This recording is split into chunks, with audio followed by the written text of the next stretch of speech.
கஷ்டமாக இருக்குது, ரொம்ப கஷ்டமாக இருக்குது. நீங்கள் சொல்லுங்கள், இதெல்லாம் வந்து ஆரம்பிச்சு அவ்வளோ சிறப்பாக கொண்டாடினீங்க. இப்போ இன்னைக்கு அதே நாளுக்கு அழைக்க போகிறோம். மனநிலை ரொம்ப கஷ்டமாக தான் இருக்குது. ஏன்னா சின்னவங்கலேருந்து பெரியவங்க வரைக்குமே இந்த தாலி இழக்கிறாங்க. இந்த தாலி இழக்கிறதுன்றது வந்து நாங்கள் சுமங்கலியாக இல்லைன்றது இல்லை, நாங்கள் என்றைக்குமே சுமங்கலி தான்.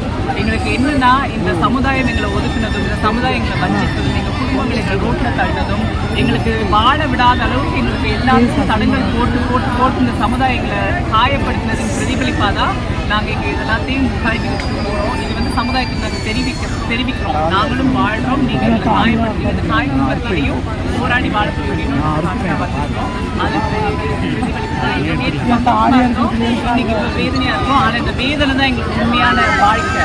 ஆனால் நாங்கள் அந்த அரிதாரத்தையும் தூசி அழகான புடவையும் கட்டி எங்கள் சிரிப்பு புன்னகைக்கு பின்னாடி இவ்வளோ வேதனையும் மறைச்சிட்டு தான் வாழ்ந்துருக்கோம். ஏன்னா இது வாழ்க்கை